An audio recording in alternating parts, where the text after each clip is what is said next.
இன்னைக்கு பைப்பிங் அடிக்கிறதுக்காக பண்ணணும். சூப்பராக வந்து பண்ணிக்கிட்டீங்க. இதை மாதிரி தச்சுட்டு பண்ணிக்கணும். வந்து கரெக்டாக நூல் வச்சுட்டு இந்த த்ரெட் வச்சா வச்சேன். இந்த மாதிரி பீஸில் மட்டும் தான் வச்சுக்கோங்க. இப்போலாம் வந்து இந்த த்ரெட் ஒன்று வச்சுட்டு நினச்சிக்கிட்டேன். நல்லா உருட்டு மாதிரி நல்லா வருது. ஃபஸ்ட்டு ஒரு பீஸ் வச்சுட்டு இந்த க்ரீன் கலர் வந்து இந்த க்ரீன் வைக்கணும். இந்த க்ரீன் கலர் வச்சுக்கலாம். கொஞ்சம் இருந்தாலும் கட் பண்ணிக்கணும்.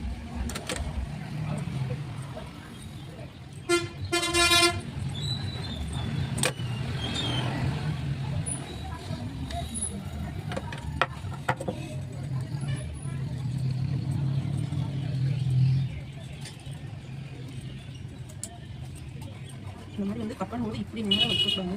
இப்படி கிராஸாக இந்த மாதிரி கட் பண்ணி பண்ணலாம். நல்லாயிருக்கும். நல்லா வித்தியாசமாக பார்த்துட்டீங்கன்னா ஃபஸ்ட்டு வந்து நான் கட் பண்ணவே மண்டாடி ஏதோ ஒரு மாதிரியாக இருக்கும் அப்படின்னு வச்சுக்கோங்க. அதுக்கப்புறம் இதை வந்து டெய்லர்ஸ் எடுத்துகிட்டு இப்படி தெரிஞ்சுப்பேன். இந்த மாதிரி கட் கொடுத்துட்டு திருப்பினா தான் வந்து எனக்கு வந்து நல்லா சூப்பராக வரும் அப்படின்னு கொடுப்பாங்க. நான் பலதரக்குள்ள வந்து இதெல்லாம் நீங்கள் சொன்னீங்கன்னா இந்த மாதிரி கட் கொடுத்துருக்கேன். நெக்ஸ்ட் வந்து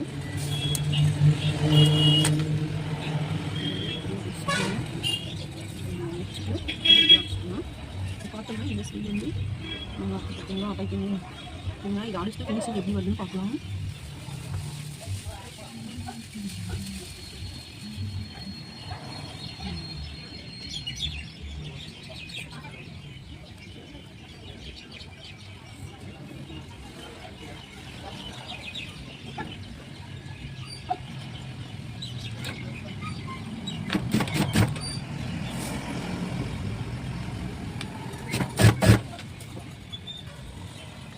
ஒன்று உள்ள வந்து எப்படி இருந்தாலும் பரவாயில்ல அப்படின்னு சொல்கிறாங்க. அந்த மாதிரி வரது வந்து இன்சைடும் வந்து நீட்டாக இருந்துச்சுன்னா பார்க்கறதுக்கு நல்லாயிருக்கும்.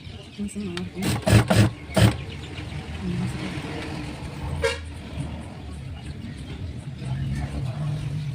இன்சைடும் அவுட் சைடும் ரெண்டு பக்கமே நீட்டாக வரும்.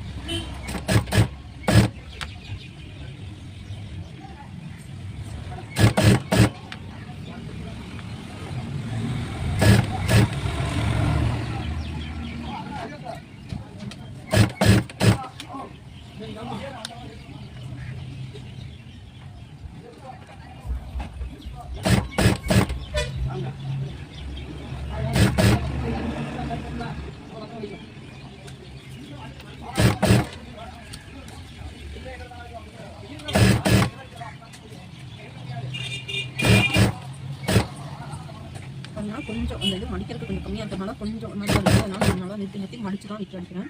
நீங்கள் புதுசாக பழகிறவங்க இருந்தால் கொஞ்சம் சேர்த்து கட் பண்ணிக்கோங்க. மடிக்கிறதுக்காக நெக் பீஸ் மாதிரி கிராஸ் பீஸ் கட் பண்ணிங்கன்னா அந்த பீஸ் வந்து கொஞ்சம் ஒரு 4 இன்ச்சு சேர்த்து